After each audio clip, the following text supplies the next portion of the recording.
So let's hope that we are now working out Shaman Talk. Okay, so it seems that we are live. If we're not live, please forgive me. I'm going to go and check just to be sure. And there may be issues here that we are now. Yeah, there we go. Ladies and gentlemen, we are live. Well, I'm proud to say that we are running live here.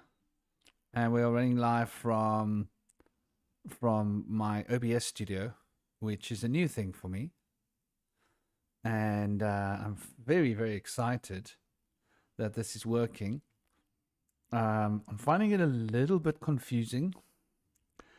So bear with me while I adjust to this open source, free, free streaming app. So I'm totally stoked. This is my chat. We're going to be talking about a little chat about shamanism. If people arrive, if people don't arrive, then we'll see what happens, because I had to actually delete the original stream and do it again because YouTube was blocking me for some reason. Not quite sure why they did that, but regardless, they did that. And it seems like I've got 2 people watching. So, yeah, man, welcome to you guys. It doesn't show me in OBS Studio how many people are here, but I don't think that's a big problem. I think that it seems to be working, and that's what matters. And yeah, man, I'm super excited. So, without any further ado, let me know that my audio is all right. If my audio is not all right, I shall tune it in. So, do give me a heads up. I'm supposed to be getting my chats coming through here. And here I can see who my participants are. Here I can see who everything is. This is pretty cool, actually. I must admit that I've closed down my chat. Well, that was clever. Dong. Okay, so I have no idea how to reopen that chat again. That's the thing about OBS Studio. It's a little bit of a learning curve here, running. And the only way we will see whether it's working or not is to actually be in it to keep it moving. So anyway, here we are. Everything seems to be on track. Seem to be 3 of you here. And I can see myself on the YouTube chat. I think in order to interact with you guys, do I have to go on my YouTube chat? Yep, I can. Okay, so there we go. I can chat on my YouTube with people. So that's not bad. It just means I've got to have 2 separate windows at the moment because I was clever and I closed down my other chat. But I thought to have a little chat about shamanism. There's a lot of misconceptions and ideas around shamanism that are, well, how do I put it? Wrong. And I find it quite sad because there are a lot of people that have written books about shamanism that have no business even necessarily learning about shamanism, let alone writing books about it or talking about it from my perspective. Every single book of shamanism that I've opened and tried to look at, I think maybe once I read like 5 minutes. You know, start reading, nah. 10 minutes, start reading, come back to the same book, try again, go to a different chapter. Within like 5 minutes, I'm like, no, this is off. And I think that the reason is because the definition of shamanism has been twisted by the twisters of our culture, those that twist our language and twist our history and twist everything else. So here it's saying where my thing is. Now, how do I open my chat? Let's see. Studio mode settings. I have no idea. So I don't even know how to change anything. So I've got to be careful what buttons I press here, is what I'm going to say. And just exactly how I open my chat. Well, I don't know. It is what it is, really, isn't it?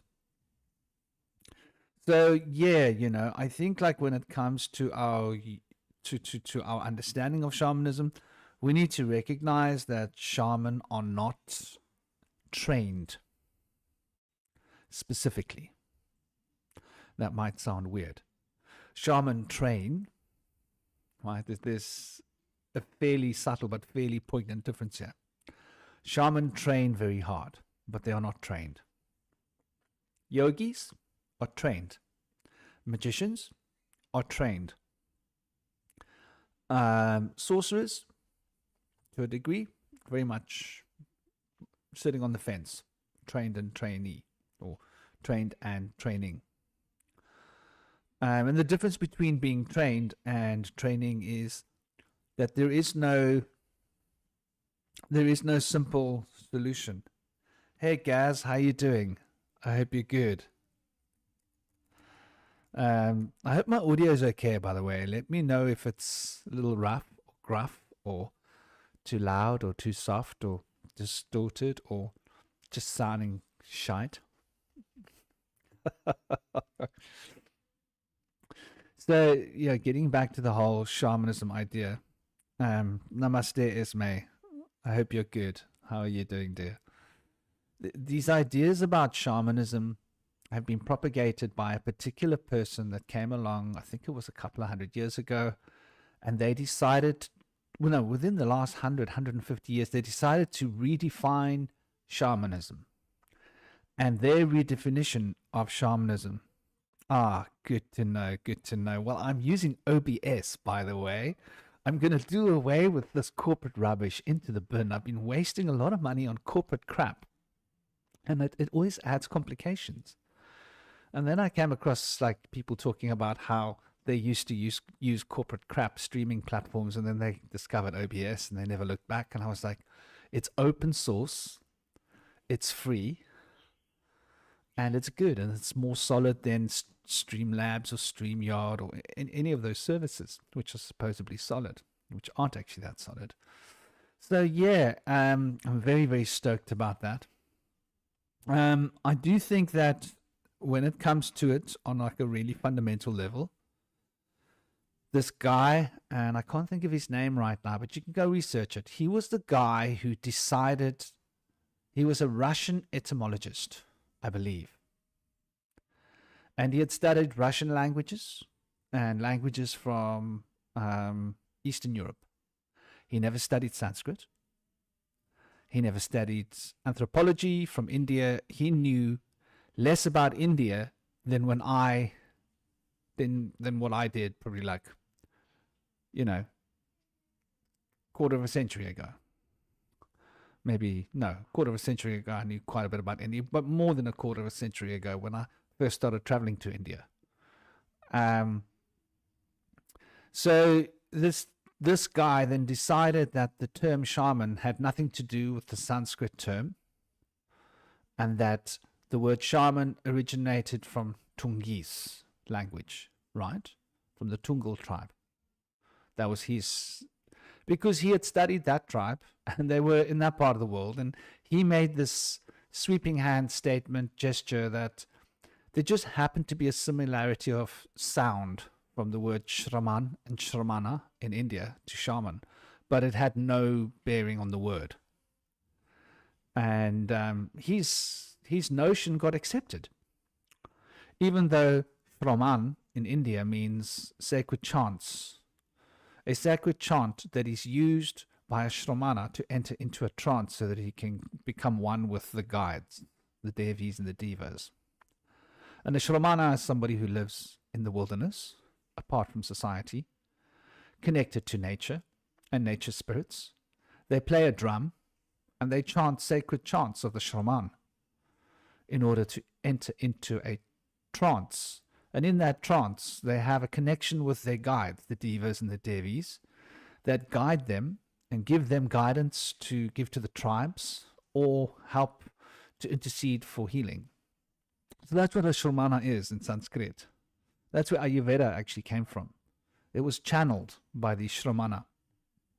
And bit by bit, this channeled information was written down. You know, someone came and they were ill, went into trance. The guide said, take that plant and that plant, mix them up, make a tea. Gave it to the people, said, go to the village, make a tea out of these plants. And then the village elders would record which plants were used and what the ailments were. And step by step, they built a suppository of different ailments and different herbs, medicines. And so it grew and evolved. But it came from these rishis, from these shramana that were living in the wild. So this guy who reinvented the term shramana, that said that the word from the Rig Veda's shramana, which is 2,700-year-old texts, at least. That's the typical accepted age, 2,800 years by the anthropological societies of the world. And, you know, I believe that there's a suppression of true history there. I think that the Vedic stories are quite true, that it goes way back, it's much older. And those were the times, according to the Vedas, when they were written down, but they came from much older spoken verses, which were the poems and the sutras, and from the Buddhist system, and the verses from the Vedic system. And they're all very, very ancient texts that come from more ancient lineages of speech. So instead of acknowledging a word that's 2,700 years old or 2,800 years old that tracks what a shaman is, that was just shelved, where previously, before this guy, this had been accepted. The reason I'm going into this slightly long and slightly boring explanation is because of this fool that thought he knew stuff he didn't, talking about Sanskrit language when he never studied it, which is ridiculous, right? I mean, to make a sweeping gesture that it's just a coincidence and that it doesn't hold any relevance of meaning when he hadn't studied that language because he's a specialist and he believed he knew better, is just ridiculous. Because we can see in modern times these connections through the language. So this guy then rooted shamanism to the Tungis tribe. Now the Tungis tribe, they had migrated. The Tungis language, by the way, is a very young language. I think it's 500 years old, 600 years old at best.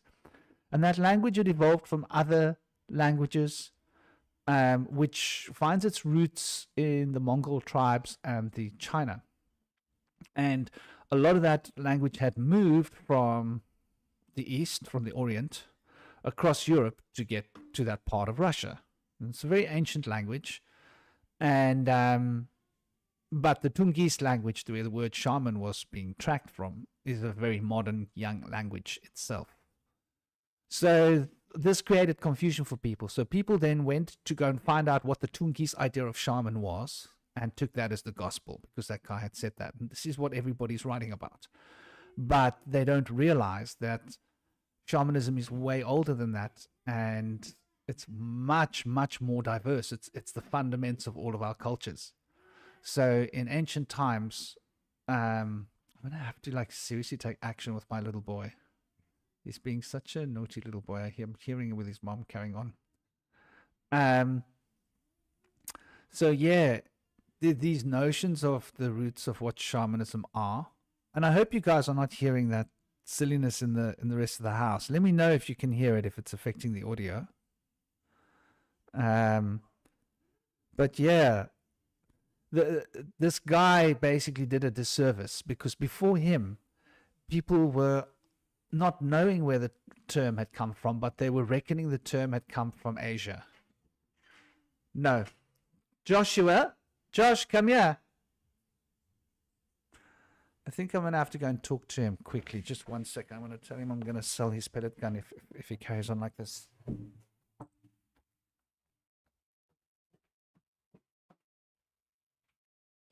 is your last chance. I'm going to say it to the cat. If I hear you one more time, I can. If I hear your voice, if I hear you at the doors, if I hear you shouting to mom, you'll be trouble. Do you understand me? Now you're going to go and sit down and you're going to do your next class. All the guns, sit down and be quiet.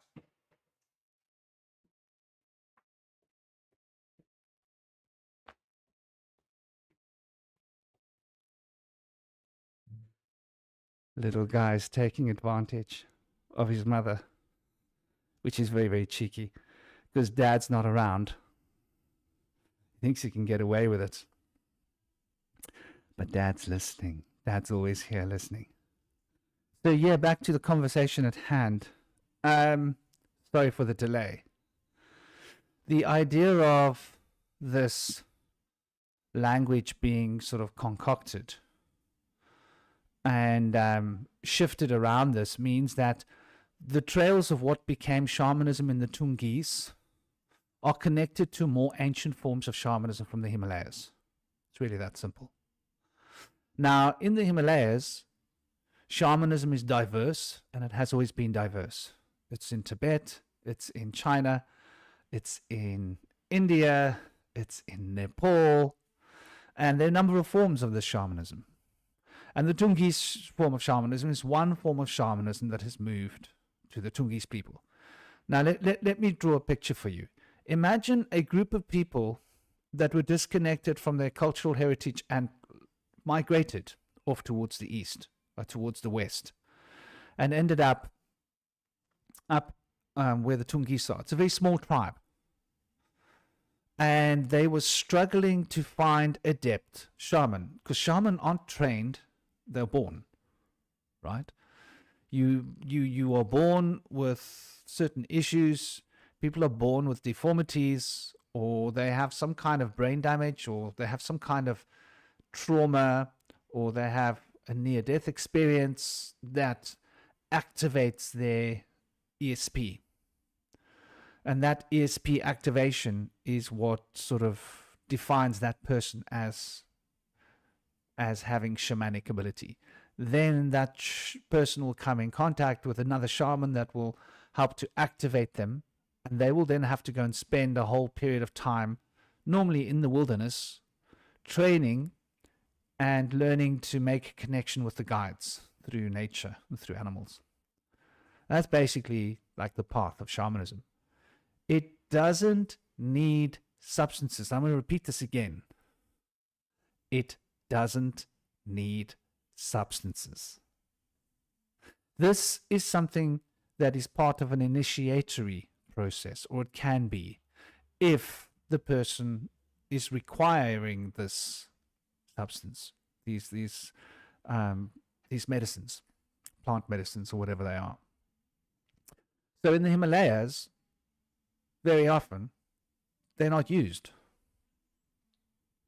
They won't even be used at all, because the would-be aspirant of the shamanic path would be sitting at the feet of his master and listening to the rhythm played on the drum and getting inspired, and sit and play his drum for hours and hours and hours and listen to the rhythm of his drum and go into a very deep trance and learn to meditate and learn to follow the rhythm of his heartbeat so that he can become entranced by the rhythm of the inner drum.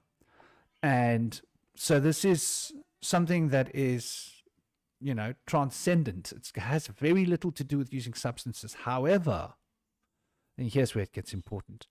And I use this as an example, this could be the story with the Tongis people.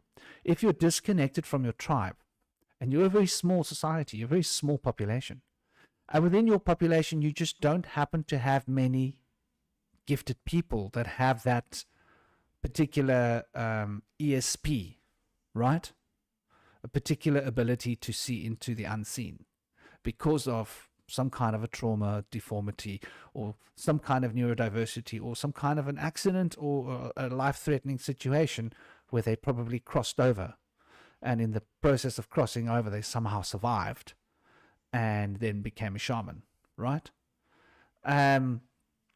Because it takes these fairly intense experiences to activate these ESPs sometimes. And children that have near-death experiences often come back with very powerful ESP. And a shaman would be able to notice that ESP and realize this is a person where if they learn to train themselves to go into a rhythmic trance, then they will automatically make connections with the guides because of the extra dimensional connection.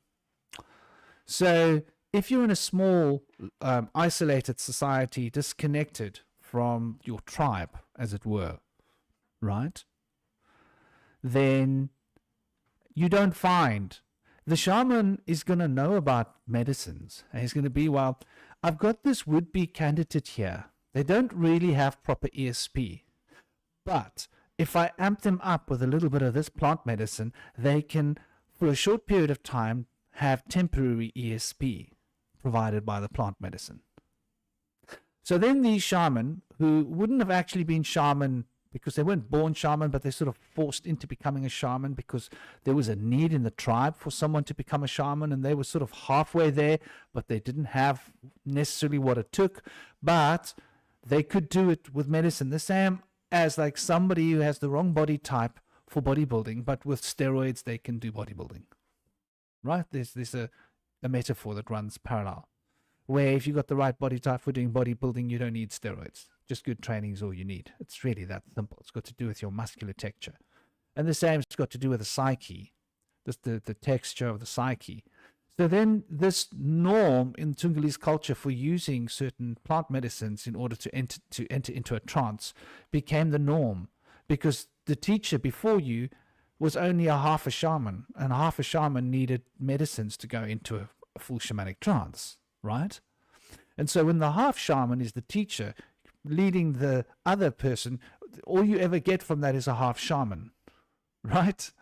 And when I say half shaman, I mean someone who can get there with plant medicine but can't get there without it because they haven't been trained. They haven't realized possibly how important it is to sit and go into meditation for the drum, you know, where in the Himalayas it would be like diligent training, right? The meditation training would be 10, 12 hours a day. It's a full-time job. It's more than a full-time job because it's 7 days a week, right? So we are talking 80, 85 hours of training a week. And if you train like that diligently for like years and years and years, guess what? You have out-of-the-body experiences. You have shamanic full awakening experiences with guides, and you don't need any substances to do it. But if you don't know that that is possible because you've only been taught how to do it in the way that you've been taught how to do it using plant medicines, and that's all you're going to know. So now we've got this shamanism in the world which relies heavily upon plant medicines, as if that's what shamanism is. Well, that's what half shamans need in order to do the work of a real shaman. And sure, I mean, shaman may have had an initiatory experience with plant medicines, but they won't use it in their work. They won't use it in their work because they won't need it. And they would appreciate that if they don't need it, then why use it? Right? It stands to reason, doesn't it? These plant medicines do have certain toxins in them that do have counter effects, which for what they give you, they take away. You know, they give you with the right hand and take away with the left hand. Anybody who has experience with these plant medicines will know that. So this is the first point that I wanted to share with you, because this concept of shamanism has been twisted in the West badly. If you go to the Himalayas, you'll find a different form of shamanism. And when you say, well, what entheogens are you using? They're like, what do you mean, what entheogens? We don't need entheogens. Oh, we use this for our initiation for new students, but we don't use it because we don't need to. And so along with that notion, then comes all this other rubbish of the initiations as have been done in some tribes. Maybe like these guys use the little bell and little toys and this and that for initiation, where traditionally the aspirant would train, and when they learn how to jump out of their body etherically, then the shaman would appear to them, the real shaman, and would invite them out of their bodies, and they would then go outside of their bodies and they would get an initiation which isn't in the physical place.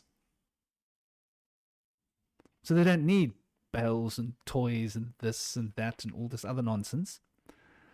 And that initiation would be a very simple exchange or sharing of a particular experience.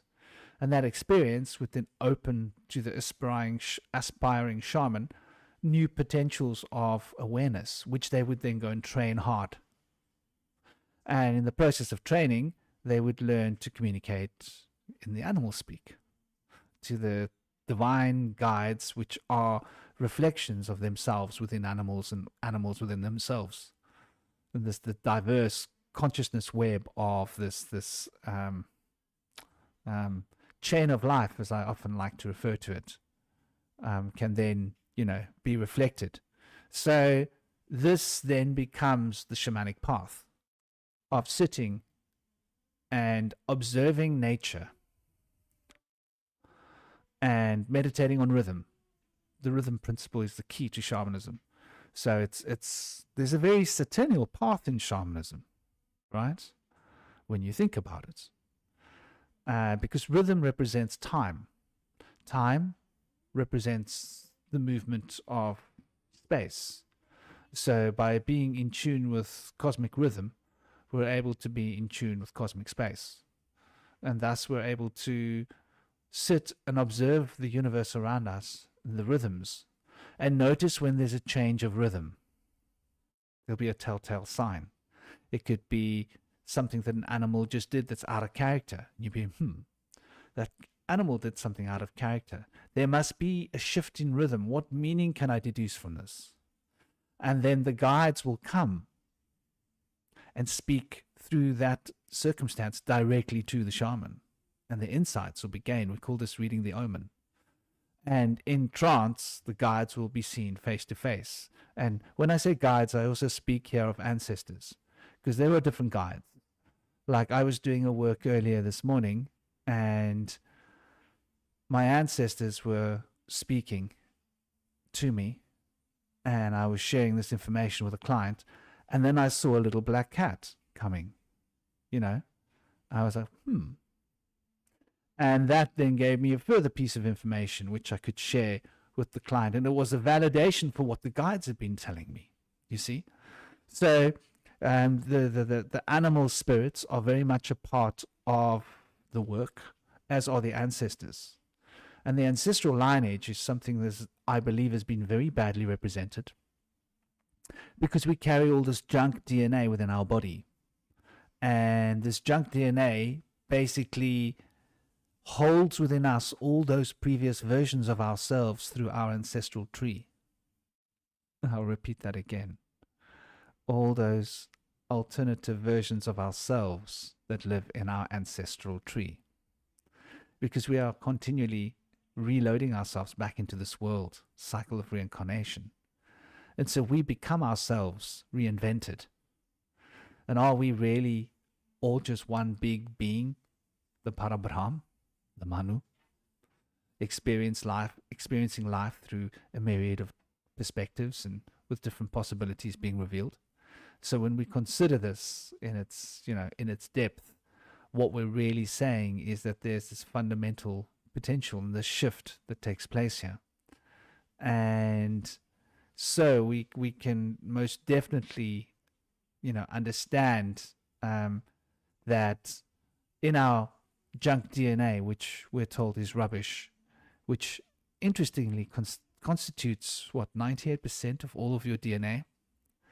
So you're telling me that 2% of your DNA records all of your thoughts in your brain, because there's literally little laser recordings in your brain where thoughts are recorded as memories.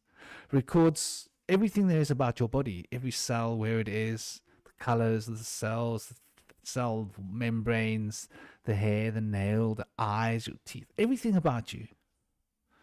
So what's the other 98% recording? Well, this is where it gets interesting. We carry this junk DNA, which is an ancestral memory. And this ancestral memory transcends time and space. And so we've always got our ancestors with us. They're loaded into our DNA because we're in resonance with these ancestors. And when we realize that DNA is resonating, right, really fast, right? I mean, we're talking incredible frequencies.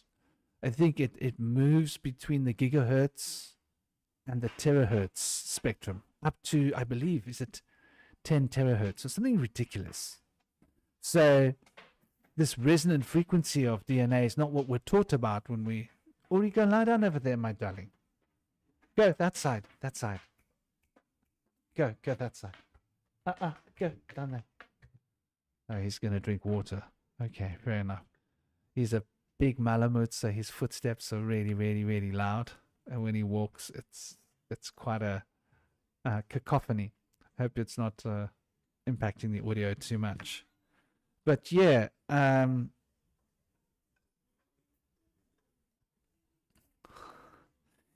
I mean, cannabis is probably one of the. I used to make a joke about cannabis. Ori, that side. He's such a cheeky dog. Ori, come, that side. He's had lunch and now he wants to come play with the other dog's ball. That side. Ori, that side. Good boy. He wants to come and move the bowls around and check in case the other dogs have left their food, but they've had their lunch and they've had treats. Dog's brain food. So yeah, this idea of our ancestral memory being really a vibrational field which transcends time and space as we know it causes us to question the nature of time, because time, when I think of time, my experiences of time have shown me that time exists as an expression of space. So we've got this three-dimensional frame of space, a moment, but it's not mobile. And then we have another three-dimensional frame of space, which is almost the same as that, but there's a small difference. That's the next moment. And they expand almost infinitely. So in the same way that in order for the two-dimensional reality to become three-dimensional, there has to be an almost infinite number of two-dimensional possibilities to build the scope of a three-dimensional perspective. So imagine you've got a three-dimensional perspective. You need to have an almost infinite set of three-dimensional perspectives in order to build a four-dimensional perspective. And this then becomes, the actualizing of time. So when we consider that, then we can think of time as being a journey through space, and that there are all these almost infinite number of different 3D perspective possibilities, and time is like a snake that weaves together a particular pattern of 3D perspectives to create the synergetic movement through space-time.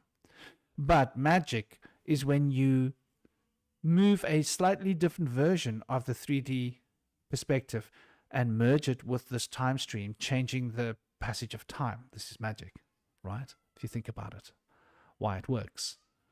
And I'm getting really, really annoyed with my boy. Give me a second.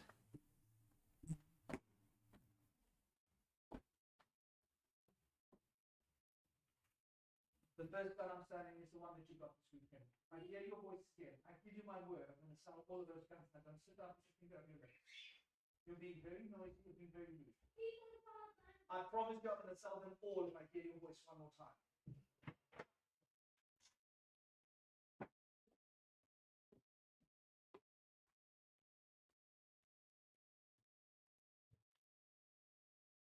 He's shouting and making a big scene next door. And Dad has had enough. Dad has had enough. Now, he's been quite a naughty boy today. He was threatening to do his mother harm, talking nonsense to his mom. So Dad's cranking up the discipline. So yeah, this notion of time being an expression of movement through the 3Ds and moving different 3Ds around. Now, there are 3Ds of the past that are here, and there are 3Ds of the future that are here now. But now is a choice of which 3Ds are being shown to us. However, we can right now tune out of this 3D we're in and pick up whispers and see other 3Ds that will happen later on in this journey of time, because they're all here right now. All of those infinite potentials of time exist right now. So our ancestors exist right now, both the future ancestors and the past ancestors. They don't exist somewhere else in a different time. Time is this great illusion, this dream time that forges together all these different versions of 3D. So this is why we're able to see the future. This is why we're able to see the past. This is why we're able to relive our past lives from the Akashic records. And when one travels out of one's body and one comes back down to the earth and one moves back to experience it from that body's perspective, it feels like it's happening now. When I was a child, it was so confusing for me because I kept struggling. I kept struggling with the experience of my life in Japan. And I was like a general, and I had all my men, and I had my armor and my horse and my sword, and this way of life and this way of thinking, and trying to understand, like, why am I now in this little body? And then flashing out of that little body, and I'm re-experiencing that. And why do I keep re-experiencing the way I left the world in that life? Over and over and over again. It scared the bejeebies out of my dad. Because like I would tell him what was going to happen in the future, and it would. And I would tell him about the past. I would tell him about the ancient past. I would tell him about the future of what's yet to come. And, you know, I would predict, like, that one's going to pass away on that date, at that time, in that car, in that place. Things I could never know. And it would happen. So I was called Devil's Child in my community because of, you know, so like seeing through time was something that just happened to me my whole life, ever since I drowned when I was little. I saw the whole universe was just an illusion. It was just a dream. And so this notion of time that seems so solid and real isn't. This is why we can unhinge ourselves from it and experience other times now. So this is like a big part of the shaman's work, is to be able to unhinge himself from this time stream and experience other facets and aspects of this creation. And to recognize and realize that, like, our bodies that we have now seem to be our own bodies. However, you know, how much of our body is our body, right? Oh, this is classic. So I don't know how long I've been doing this stream. You got to giggle. And there's no timer here anywhere, is there? This is fun. So I've just got to basically guess, like, how long I've been online. Okay, so there's probably a fix for this. Like, this is my first time using OBS, so we'll see. I'm sure I'll get a better situation. But that's quite funny. So how long have I been on? Okay, probably about 40 minutes.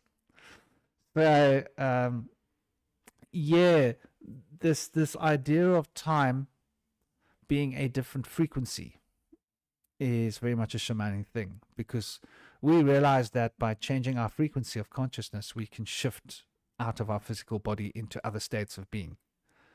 And in order to change the frequency, we need to meditate on rhythm, because rhythm is what governs frequency, right? Frequency is rhythm. Rhythm is frequency. It's what governs the principle of vibration.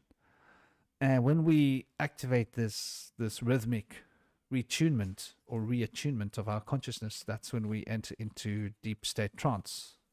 And that's when we're able to access our deep ancestral connections. Now, here's where it gets interesting. The one layer of our ancestors are like our grandfathers, great-great-grandmothers, great-great-great-great-great-great-grandfather, grandmothers, and all of those. But what about when we go further back in time? Okay, sure, then we had great-great-great-great-whatevers, how many ever numbers of greatness, you know, in ancient land of Kem, in other tribes. And we go back further, and probably Sumeria. We go back further, and we might have been like part giant. We might have these memories. Okay. It's all happening now, though. Realize this. It's not happening in the past or the future. That's a man-made concept. It's all happening now, but we're accessing this serpent line of probability and causality due to the alignment of time. And so now he's running around outside in the rain wearing nothing but underpants and a t-shirt. He's trying to wind Dad up today. He's really being naughty. So he is going to pay for it, though. Count on that. That he's going to think up a cool strategy of taking action. And then I'm going to be laughing, and he's not going to be laughing. He gets really freaked out because Daddy laughs when I take action. I'm smiling, but the action is taken, and nothing he can do to undo it. So that's how it is. Huh? But yeah, this notion of shifting consciousness by tuning rhythm is really the core practice of shamanism. So this is really what shamanism is about. And then we go back past all of these human incarnations. How did we get to have this body? Was the heart always a part of the body? Were the livers and kidneys, bladder and gallbladder and brain all a part of the body? From a shamanic perspective, I cast my consciousness back and I see all these different organisms crawling and getting closer to each other and operating together to create a survival net, survival network, a survival paradigm, a survival tree of creatures. And they spent more and more time in closeness and proximity to the point that they started getting fused. So I believe there was a time when our hearts were independent creatures and our eyes were independent creatures and our different organs were independent creatures, each specialized for what they were specialized for. But then they become extra specialized into operating as a unit. And you can see this in the Portuguese man of war. 3 different creatures that have become fused to create one. And they each have a specialized function. Like 3 organs, you could say. And that's a very basic, but I think like on a less basic level, this is where our human bodies got integrated. So we have this connection with the animal kingdom. And it goes back very old to recognizing that there were times when parts of our bodies were actually different animals. But now it's this conglomerate, but we still carry that vibrational key tone frequency of that animal's vibrational consciousness in different parts of our body. So Chinese and Taoist medicine recognizes this and acknowledges this. And, you know, so does Ayurvedic medicine recognize this that there's this consciousness in each part of the body. And different organs have their own consciousness. And so there's this deep connection in this web of life, what I call the chain of life, which is multitudes of entities that are all fused together and overlapping and sharing potential energy, consciousness, and making it happen, basically. So this is really what we're talking about. It's very fundamental. It's very real. And I think that it's important for us to be able to recognize our close connection with animals and how important our connection with animals are because of the connection within ourselves. So I was having this wonderful conversation with my girlfriend just last night, and she was telling me about her cat. And yeah, we were talking about how, well, isn't it interesting how having animals around like boosts physical health, can lengthen your life.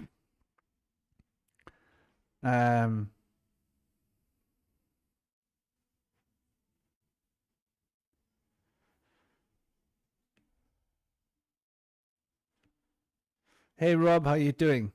Howard, you're here. Namaste, Howard. I've got to come to YouTube to take a look at my people who's in the chat here because I accidentally closed down my chat in OBS.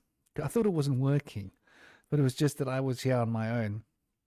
And so we got Howard, we got Rob, we got Gaz, we got Chaos, we've got Rose. Namaste, Rose. Esme. And yeah, man, big love to you guys. Big love to all of you. So what was it that you were saying? Not knowing is real. Um, Reality is a canvas of self-evolving, self-generating patterns. Yeah, patterns of life and intelligence. Namaste, madame. I hope you're cool. Hope you're well. So yeah, from a shamanic perspective, this is how I see life. This is how I see the guides. So when I was living in the jungles and I would call a guide to me, I would go within myself and I would see which parts of me within myself and my unconscious are coming forth. And I've always had connections with certain animals on the inside ever since I was little. And so I would call them. But I would call them on the inside to come to me on the outside. And then the animal would come on the outside that I'm calling on the inside and approach me, and we would have some powerful union experience. And so we don't realize that we can interact with animals on this way, in this way. And I think this is like the roots of shamanic power, is recognizing this fundamental connection that we have with life, and that all animals are an expression of our DNA, and our DNA is an expression of all other creatures' lives. So we can talk to plants. Plants can talk to us. Even the wind is an animal from my perspective. The wind talks to me, I talk to the wind. The wind can tell me things. It can mention stuff to me. I can learn from the wind. And so like everything is alive from a shamanic perspective. The elements are alive. Fire is alive, living being. And when you start shifting your brain to recognize that everything is a different order of life, then we are no longer trapped in this taught educational system, nonsense. That like this is organic life and that's not alive. Because like what constitutes being alive? Well, being conscious, being able to make choices, and being able to remember. Isn't that what consciousness, like conscious living is? So an atom,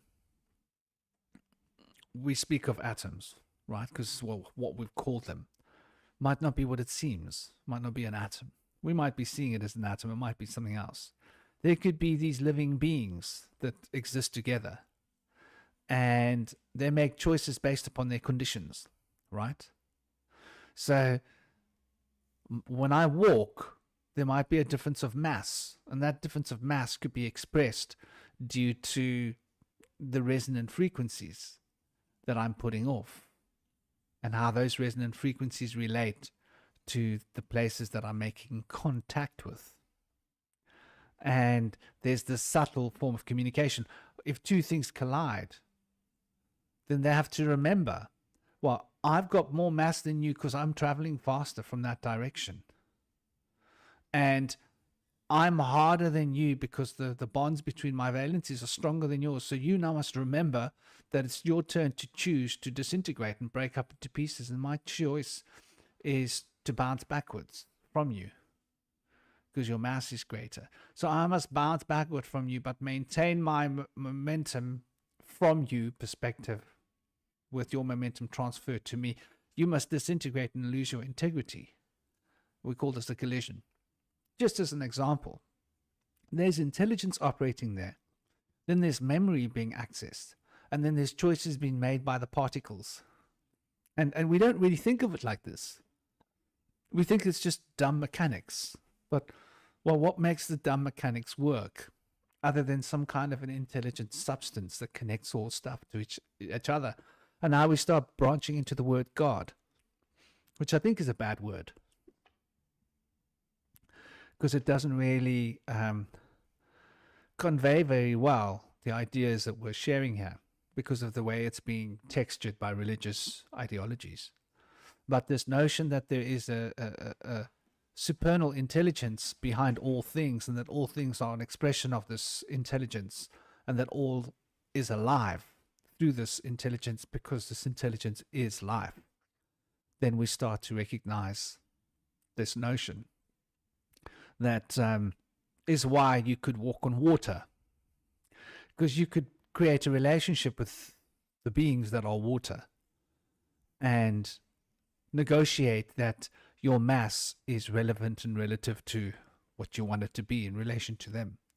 And they can acknowledge differences. And in the process of that happening, you'd be choosing a different frame to add into your time stream from all of the potential frames around with 3D structures. And when adding those new 3D structures in, the whole flow of time would change, and there'd be a new set of 3Ds being cued through this like flickering film of reality. I like to think of reality as a flickering film. I think it's a very healthy way to understand it, because then we get a concept of like the structure of Maya. A pet wallaby. Hey, nice. Yeah. I sat on a whale once when I was a kid. I keep remembering this now. You know, there are things that happen to us where at the time it's not a big deal. And you think, oh, well, that was nice. And then you go through life and you go like, dude, you mention it to someone. Like, oh, I rode a whale. They've been like, what do you mean you rode a whale? No, I was like standing on a whale. I was riding a whale. Like it's just something that happens, you know? But it happened by accident because I was surfing. But oh, a blind wallaby. Wow. So yeah, you know, learning to like really appreciate these moments in our lives, where we connect with nature. That brings us closer to the shamanic potential. And the shamanic potential is within all of us. We all have that shamanic potential. It just often takes, sadly, some very heavy experience to wake us up out of this educational nonsense, because we've been educated. We've been taught, been like pulled taut like a piece of rope. And because we've been educated and taught, we've lost our innate nature. And our innate nature is a shamanic nature, is to be one with the surroundings, to be one with nature, to be one with all the beings, physically, spiritually, and psychologically. You know, no distinctions. One is the other is one. And so you'll find in this modern age, people start talking nonsense about, well, it's either duality or it's unity. And some people go, well, there's no such thing as unity. Other people go, well, this whole duality is a lie. I think both duality and unity are lies, because unity and duality are two reflections of one thing. And that one thing is multiplicity becoming unity, and unity becoming multiplicity. And that's what I think the toric field represents. The unity becoming multiplicity, and the multiplicity becoming unity at all at once from two directions.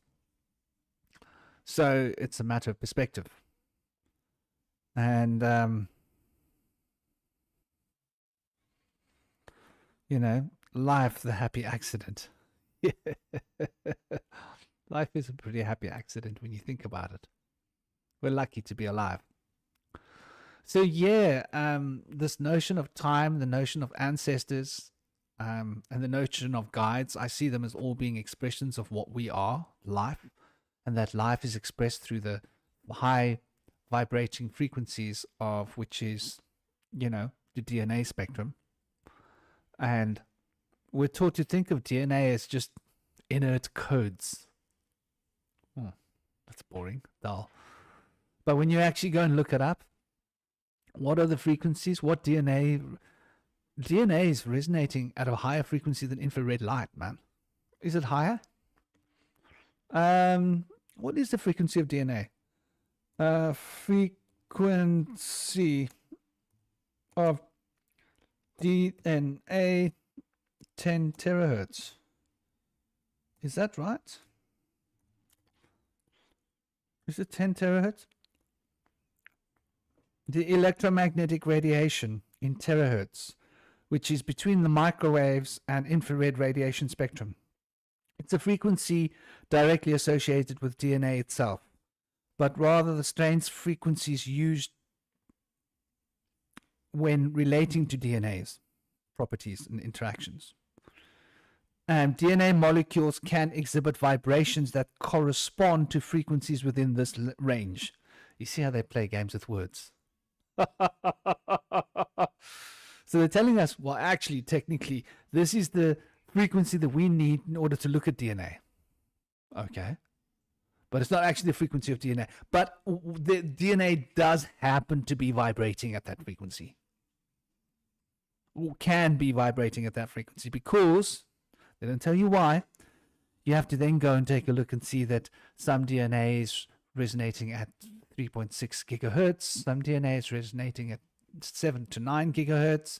Some DNA is resonating at lower frequencies. So there's quite a big range of frequency from the lower gigahertz range right up to the 10 terahertz. And only some of the DNA vibrations. So DNA is vibrating. And anything that's vibrating at such a high rate is obviously going to be carrying a very powerful and resonant cymatic field. And that cymatic resonant field is going to be a place where molecules can take shape within. And then the DNA can, through acoustic resonance, pass the information into biological molecules. And so you could say that what we see as a code written down is also a shape of a cymatic potential, and that the cellular substance has to fill that cymatic space, because that's how electromagnetism sort of produces boundaries, cell boundaries, if you will. So it's like really interesting when we start to look into what DNA is, you know, and what we've been taught that it is. And this is why I think we are so, you know, lost from ourselves, because they've taken our worldview and they've shaped our worldview in such a way that it's become an upside down, back to front, twisted, very confused perspective. And so we lose that basic structuring and understanding. The Earth's frequency is the trigger. What is the Earth's frequency? Is the Earth frequency like 7.8? Well, I mean, the main, there's a lot of frequencies, but is it 7.8 hertz? Earth frequencies. I think it's 7 point something hertz. 7.83 hertz. Yeah. The proverbial heartbeat of the Earth. Yeah, that's very interesting, you know, that 7.83 hertz frequency, the baseline of the Schumann. Although it does change, and I think it's a migrating frequency. I think they've given us standard averages here and put it down as a number, so that's what we think it is. But I think that there are fluctuations within that, and that there are constant shifting and intonational shifts. And the acoustic resonant field is affected also by solar radiation and radiation from other planets. And then, of course, ourselves. I believe that our thoughts have fairly significant radiation.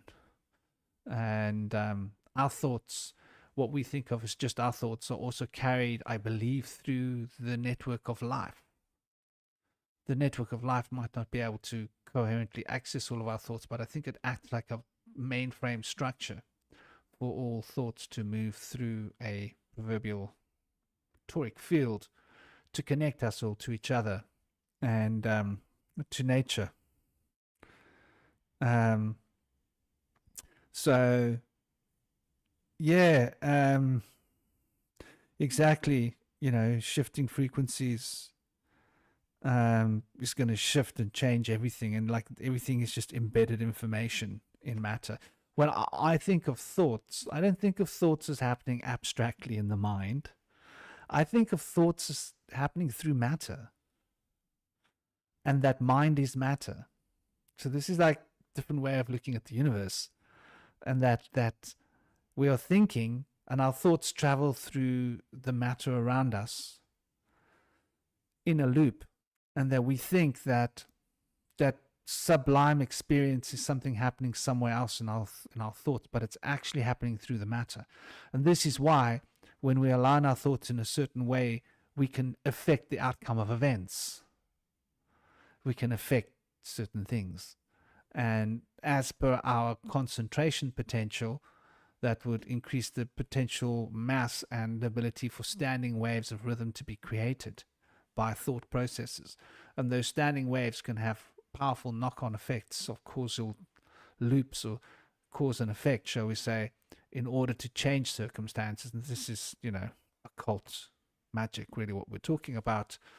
Development of the Siddhi would be an expression of high magic where one is actually altering one's own perception and ability to conceive and understand the universe in such a way that one is able to communicate with it on a one-to-one level, and this communication can produce certain changes, and those changes can be experienced viscerally. We call these like presence of the Siddhi. But at the same time, really, it's just understanding that we aren't really separate from anything, and we think of our thoughts as being out there, separate from matter. Well, that's why we feel so stuck in matter. The moment we realize that our thoughts are actually moving through matter, then we start going, wow. So what I think literally is going to change what I attract from the world. It's no longer an idea. It's like literally the wave of thought is going to travel through matter. It's going to travel through other people. It's going to travel through other beings. It's going to travel through the earth, and it's going to bring along the earth and through the air and through people and animals that these thoughts are traveling through to us, those that are in resonance and harmony with a particular frequency and vibrations of the thoughts that we are projecting, so that we're able to experience this reflection, sublime reflection within us. So this brings us back to full circle to, the shaman. Well, what's the shaman's role? And especially the modern role, the role here, modern times, like where are we at? I think people have these weird notions about a shaman. I find it really funny when I say to people like, yeah, well, they're like, what do you do? What do you do for a living? Well, I'm a shaman. Whoa, wow.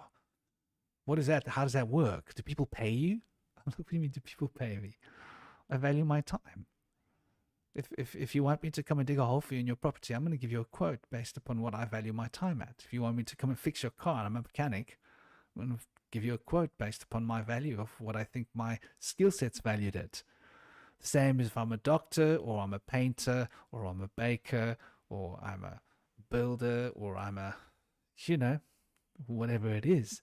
Even if I'm a painter and an artist, you want me to paint you a painting, I'm going to value my time, and that's what I'm going to sell my painting for.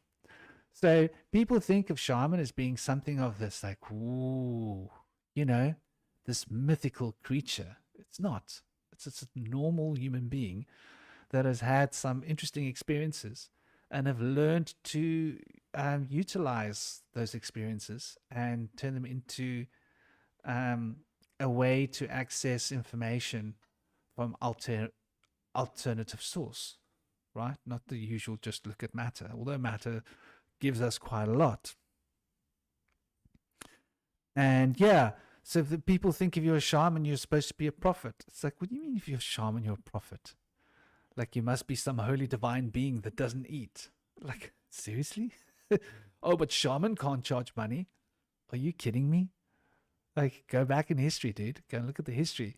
Like, it was never a time when people went to a shaman in the wilderness without taking food, clothes, resources, things that the shaman needed. In these days, we don't trade bags of food and, jackets and blankets and stuff, but what we do trade is money, which is equal to all of these things. So, yeah, I think people have these weird notions of what a shaman is, possibly because of those books that have been written that try to make shaman out to be this really wow special thing, when there's nothing actually special about a shaman. If you think about it, they're just a normal person that have had, if you had different experiences, let's say you had the experience of growing up where people were building, and your parents were builders, and you learned to build from your father and your brother and your family and everybody, and you grew up to be like a really good builder, then you'd have like that skill set of being a builder because it's in your blood. It's what you know. Um, and so it's sort of like any skill. I don't think this healthy to put the idea of a shaman on a pedestal. I think it's dangerous. I think this is what's being done. And so like I despise all this nonsense about shamanism that's being spoken of very often on YouTube videos, or people that are trying to make it into this big wow mystical thing. It's a very personal thing.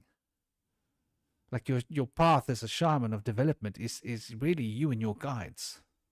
When it comes down to it, that's really the story. It's the beginning, the ending, and the passage of the story is really, that's what it is. Being connected to your guides, and your guides are really just aspects of yourself as found in other selves and other living creatures. And so being connected to all the aspects of the egregoric consciousness. And that's just one particular skill set. It's not such an important skill set, because like the person who bakes your bread or bakes your food, the person who farms your food, isn't that an important skill set? But everybody wants to make out that like, no, this is somehow more special. It's the same with priests, I suppose. A priest is supposed to be a shaman, traditionally, I believe. But these days, they are different, possibly because of the way organized religions have evolved and developed. So they might be defunct to a point. But yeah, so this is one of the reasons why I can't read these books on shamanism, because they all want to talk about using substances. And I mean, like Gaz said, there's nothing necessarily wrong with substances. But when the substances define who you are and what you do, there's a problem, I think. I use a spade to dig a hole. The spade doesn't use me. The moment the spade starts using me to dig a hole, I'm the tool. I don't want to be a tool. The spade's a tool. I'm the user of the tool. And, yeah, exactly, Howard. The way they've glorified this nonsense. And like I say, Rob, there's nothing wrong with using substances. Just be conscious and aware of what you're doing. But people want to believe that using substances is going to make them more spiritual. And I think that's like a wrong place to start from. Like, we should just have a realistic attitude of like, you know what? Like, personally, I love THC, but I don't partake of THC just because I want to breathe better and I want to be healthier. Don't get me wrong. I love THC. I often fantasize about opening up one of my grows, or two of my grows, or three of my grows. I've got one closet, I've got a 4x4 tent, and I've got a 3.5 by 5.5 tent, or more, 3.7 feet by 5.8 feet tent.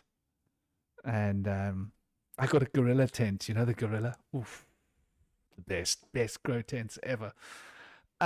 Solid, beautiful, thick, nice grow tents. So I've got like 2 grow tents, got a whole lot of lights, got all the toys. I've even got the genetics, but I've been not growing in a long time, just because I want to be young and healthy for my little boy, because he's 9, and I waited until I'm like 50 years old now, and I've got to stay young. Got to stay young so that I can still play with my boy. And the lungs, I'm really fussy. I don't like vaporizers because I don't enjoy them. I don't know about you guys. I just don't enjoy them. I've got a really fancy vaporizer, but I don't enjoy them. And eating it is okay, but I find that eating it has like effects on my guts that I don't like so much. So Like if I do enjoy it, I'm going to smoke it, and that's not good for health. I don't smoke, but like once in a while, I'll enjoy a little bit of THC. Um, on special occasions. My point is, I could very easily be enjoying 150 grams a month. that's about like that's about what my consumption is if I use. If I don't use, I'm fine. If I use, it's about 150 grams a month. So premium, obviously indoor. So that's a lot of burning and vaporizing in the lungs. Um, yeah, sweet tarts. I used to make these lovely milk sweets in the Himalayas, and I'd take like about 60 grams of charas, which is running at about 40% THC, right? So that's about um 40,000 milligrams of THC. Yeah. No, sorry. Yeah, 35 to 40,000 milligrams of THC. And I would make it into a long roll, a loaf of milk sweets. And I would use aniseed and fresh dairy from up in the Himalayas and ghee, fresh ghee. And I would use good. Good is raw molasses. And I would cook them up with this aniseed flavor, maybe even throw in a bit of cinnamon sometimes. But I like the aniseed. The aniseed made nice with that. And I would gently warm my, you know, my ball of charas in it and melt it completely in my ghee, but not cook it hot, just keep it nice heat. And then I would use that in my mixture and I would make this really strong, lots of aniseed flavor, really. And you break off golf balls, and each golf ball must have been like, you know, like a lot. When you eat, it's 1,000 milligrams at a time at least, you know, or 2,000 or 3,000 milligrams of THC. Ridiculous. But that's during the festivals, Navratri festival, and then I wouldn't enjoy it for a long time. So I think it's healthy to be in control of whatever we use if we're using anything. But personally, I don't think it's healthy to associate spiritual gain or spiritual mastery or spiritual learning or spiritual um, growth to substances. I'm like a realist. I'm like, no, the substances are substances. If you enjoy them, you enjoy them, use them. If you like to have a glass of wine after work, enjoy your glass of wine after work. Just do it in moderation. Be in control. Be in control of what you're doing. And but then don't think that this is now some divine thing and like this is now going to give you some mukti or give you like special spiritual insights. No, keep it real. You're just enjoying a glass of wine because you enjoy a glass of wine. And I think this is the problem with shamanism. Like, people have become so obsessed with, oh, ayahuasca is going to solve all your problems. It's just the cure all. Go for a course with ayahuasca. I see this all the time. And I see a lot of people benefiting from ayahuasca. Don't get me wrong. But then I see a lot of people not benefiting from ayahuasca as well. And if I'm honest, I've known a lot of people that are into these different things over the years, over the decades. More often than not, people don't benefit. And more often than what they actually do benefit, they get negative effects. But there are people that benefit. But those are people that were ready to benefit anyway, and they were probably going to come to that conclusion anyway, and they were probably at that point, and they just became aware of being at that point because of the ayahuasca. But that's not the norm. So, this is something that I've observed, and there are a lot of these groups out there, and people, unscrupulous people, that will make you promises, and charge you a lot of money to go and do some kind of a, plant medicine weekend or whatever. And You might think that you come back and you've had a great insight, and that might last for a little while, but then it fades. Then you're right back where you started. Then you got to stop and think, well, what was the value of the experience? If it was, um,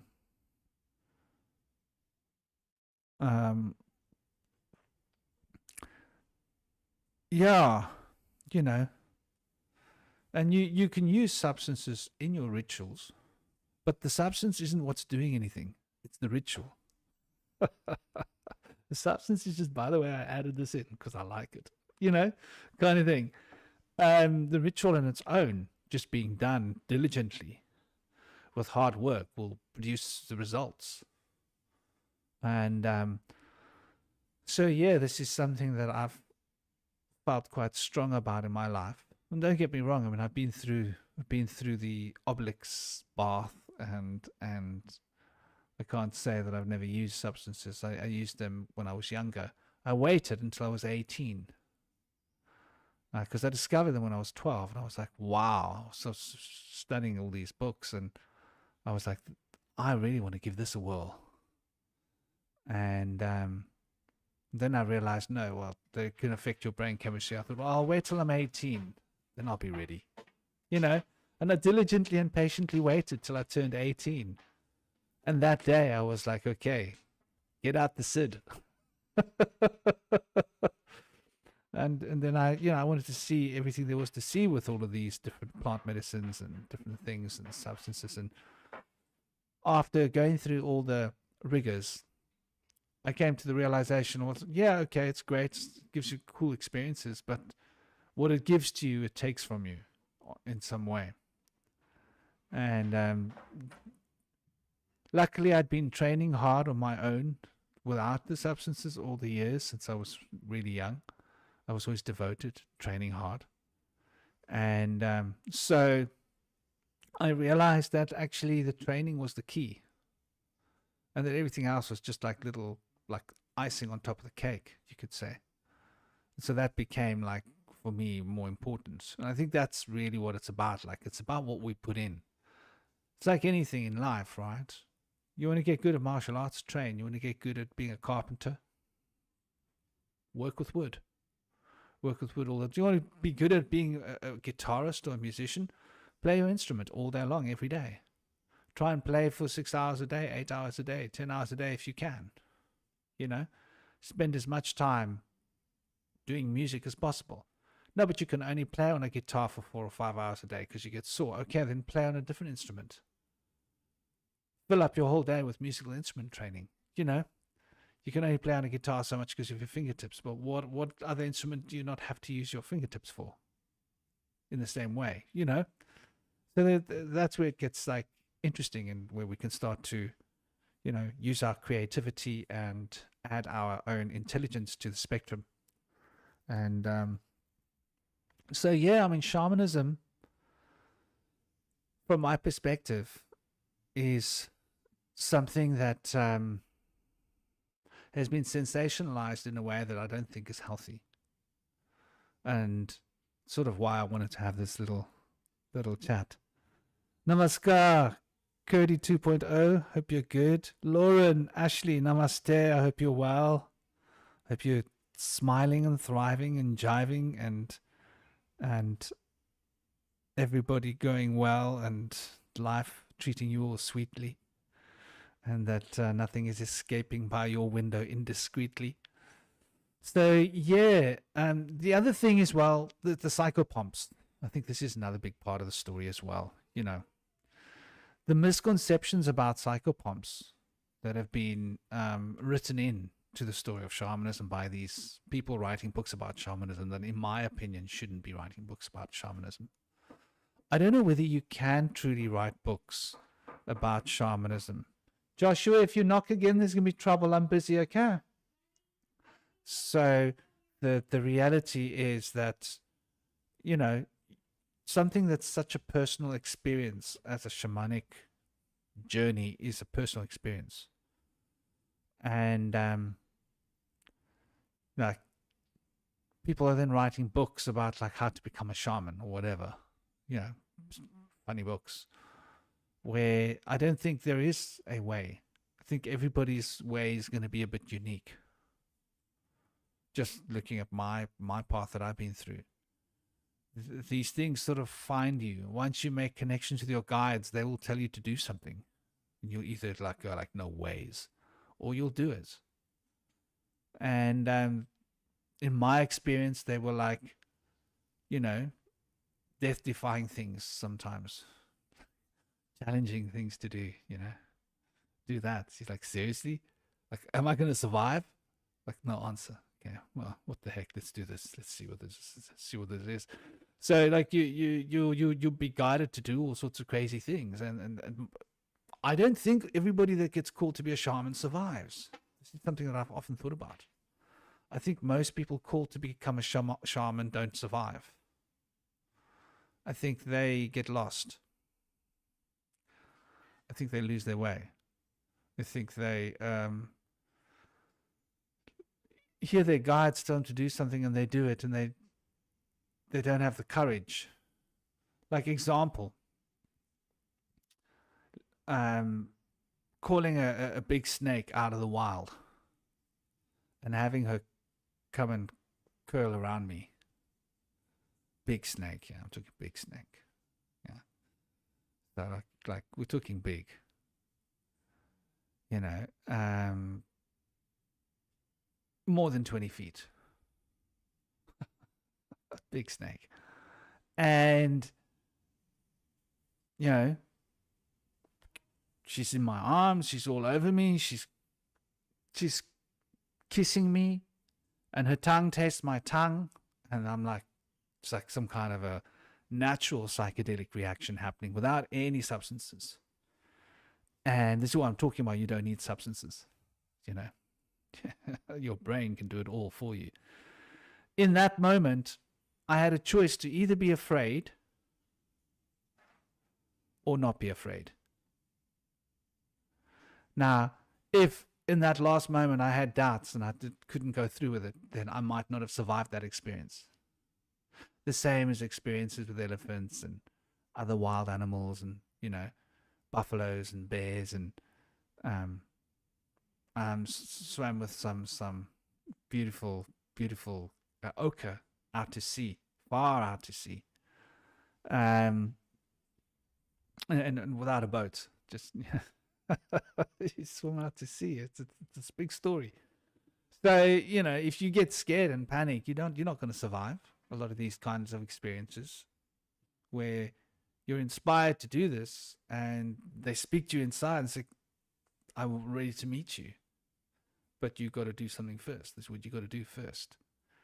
And I say, okay, I'm going to do it. So you either follow through or you don't. And I think when people aren't ready, if they don't follow through, it can turn horribly wrong for them, right? And it could be a venomous serpent that comes to talk to you. And if you get scared and react, that serpent could react and break the chain with connection telepathically between you and the animal. And that could result in you being not alive anymore or being badly wounded or hurt. So, and then again, substances. Substances are nice, aren't they? You can get lost in substances if they're too nice. How many people do? You know, they just get lost. They go down the road of substances and they just lose themselves completely. And so there's a lot of dangers for the shamanic path. I don't think it's necessarily for everyone because of that. It's for people that, like, when they feel, if you feel called, you'll know you'll feel called, and you'll probably be experiencing your guides. And there'll probably be some traumas or something in your childhood that probably made you a little bit different. And that a bit of differentness is what makes you, like, connect on that level.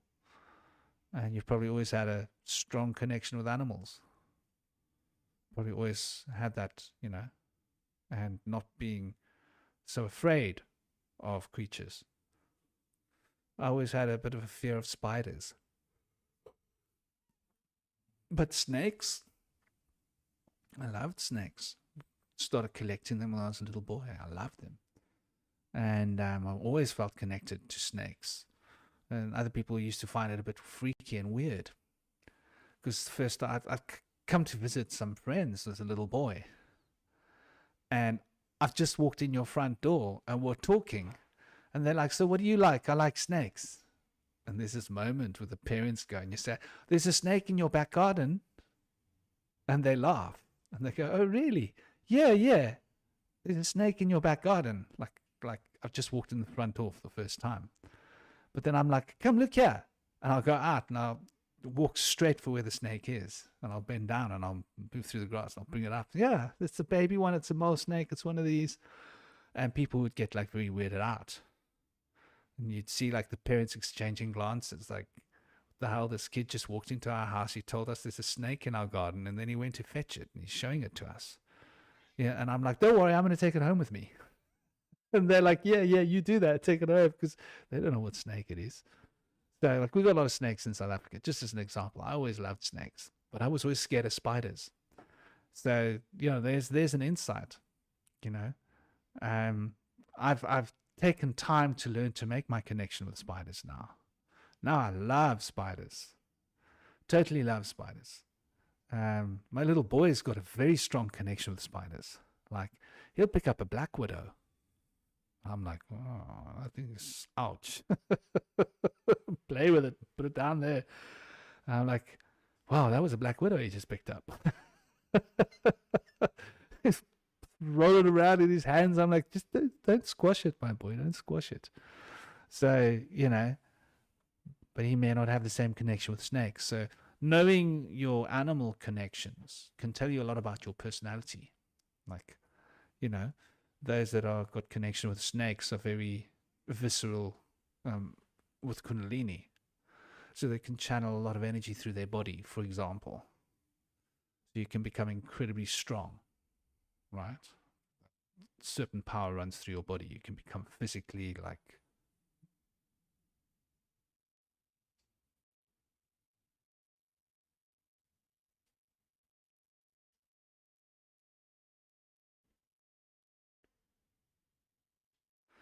There's a weird creature in my home now making strange noise. It's like an insect or something, some kind of an insect, trying to figure out what it's saying to me. That's another thing about shamanism, the shamanic path, by the way, that people might not always realize. And smash the like button and share this out, by the way, during and afterwards, if you think this is a cool conversation, so other people can experience it too. But creatures will talk to you. My little boy has sort of gotten used to it, because we climb the mountain every morning and I'll stop. He'd be like, "Dad?" I'll be like, he'd go, "Oh, you're listening to the birds again." Like, the birds are telling me something. I'm just trying to like listen. Because they actually, when I listen to them for long enough, like, there's a meaning to what they've just said to me. They've given me like a little hint about something I needed to know about. And so there's this element as well when we look at, the nature of this creation and the way in which this works, the shamanic fundamental connection that we have with life and with creatures, and how we can basically gain an insight into this and be able to understand ourselves through the animals we connect with. Those that have connections with horses, very much freedom and personal power, right? Those that have connections with birds, insights, and the long vision, the macrocosmic vision, especially like eagles and hawks, owls, those that are able to see things that are very subtle, even in the dark, even the things that aren't obvious. Those that have profound connections with cats have an innate sensitivity to what's coming. They're connected to the time flow very well. Nothing's reflexes faster than a cat, really, if you think about it. So they live very close to the etheric field, and they've got that strong plug-in, the ability to really readjust themselves very fast, and they've got beautiful flow. Yeah, able to flow between circumstances smoothly and succinctly. Those with dogs have got like a deep sensitivity to feelings and emotions, for example, and also to the herd, to the group. Um, can be a strong sense of a guide, with the wolf totem, for example. So understanding how these connections are with different animals can tell us so much about our life path and what we're meant to be doing, whether that is shamanic life path or other life path, which is just what we're doing in our lives. There's so much that we can gain from animals, and I think this is one of the reasons why they want to take all the animals away. Here where I live, they're taking the baboons away. They are literally strip mining Cape Town of baboons. Yep, you heard me right. You heard me right. They are strip mining Simonstown of their baboons. They're going to take them all away. They've been taking them out. Yeah, sad to say. They've been taking them out for a while. Now they want to take those that are left away. They relocate them. And this is their indigenous place. And the penguins' numbers are dwindling too. So like it's up to you to go out there and connect with nature, to connect with animals, and to go and find your proverbial tribe. So yeah, that's what I've got to say today about the way I feel about the shamanic way, and to get into the sway of the dance and understand the flippant turning of this wheel of chance, and to look a little deeper and to recognize that we all have a personal keeper, and that is sometimes inhibiting us from being our own faithful and forthright speaker. So yeah, keep it real, keep it sweet. I hope you guys enjoyed this conversation. Do like and share this if you did, and let me know in the comments what your thoughts are. And if there are any topics that you think you'd like to see, as soon as the show is done, just leave the comments in there, because those I'll be able to actually see retrospectively and get back to. Otherwise, take it easy. Om Shanti. Big love, big blessings, and may you all find peace, love, and harmony. This is the Bush Whisperer. Signing